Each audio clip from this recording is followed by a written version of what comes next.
Ulakaktum lachem v'yom harishon pri eitz hadar kapos tamarim v'anaf eitz avos v'arvei nochal usmachtem lefnei Adonai Elohechem shivas yomim.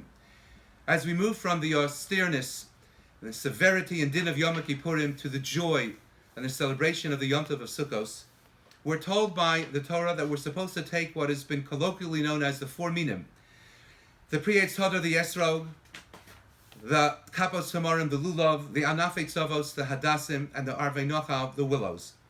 And we're told by the Das Kenim Bali Atosos that these four things represent four categories of Jews. We have the pri eitz hadar, the esrog, that has ta'am and reach. It has taste, and it has reach, it has scent. Taste representing Maisa mitzvos, performing of different things of Gimilas Chasodim, mitzvos, and the erudition of Torah. We have the lulav that has tam, it has taste, but it has no reach, it has no scent.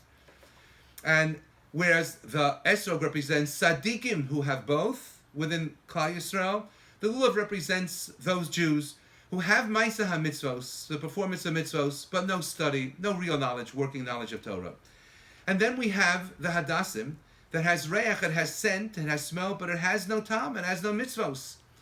And then we have the aravos that have neither, the willows that have neither taste, no mitzvos, nor reach, nor study or knowledge of Torah. And it's bothered me for a long time. I understand that we have Jews who have both, and we have Jews who have neither, and we have Jews who do mitzvos but don't really know much Torah and have not had the education to afford them that ability. But how in the world could we have Jews of hadassim, Jews of reach of Torah, who somehow do not have tam, do not have the taste of mitzvos? And what I'd like to suggest in Pshat in this medrash is that indeed, of course, Jews who have Torah, of course they have mitzvos.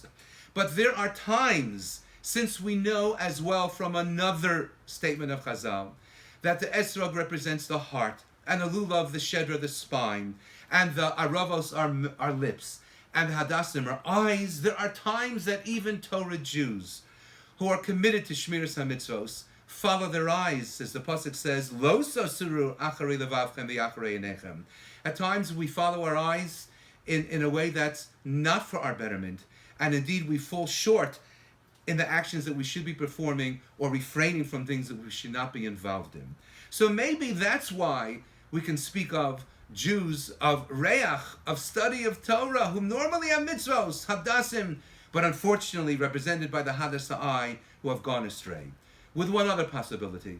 When it comes to the Yom Tov of Sukkos, which has a mention of Simcha 3 times in the Torah, we are told as well, Usha'afta mayim b'sason mimayne hashua, that Nisach HaMayim of the Chag of Sukkos, you will draw forth water with great joy and jubilation, mimayne hashua, from wellsprings of salvation. And I thought to myself, mimayne, a wellspring, shares the same shoresh as ayin and eye, because so much of joy that we have in our life, or we find absent in our life, is a function of how we look at things. Do we see the glass being half full, or unfortunately half empty? Do we look at others and rejoice in their simcha, or do we look with a begrudging eye? And if we look and pierce through the schachat top of us, and see a Kadosh Baruch Hu when we sit in the sukkah, and we realize that we sit in the tzeil, in the shadow of the Kudsha Berichu, and how much He has blessed us with, each and every one of us, if we learn to look at life in that fashion, how much joy could we have? How much simcha can we have? And the feeling of coming together with the entire balance of Klal Yisrael, Ba'aguda Achas, with all of the minim, to be shown to HaKadosh Baruch Hu, we are an Am Echad, we are an Aguda Achas, devoted to Him, to His Shmiras HaMitzvos, and ultimately awaiting His Geula. Chag Sameach.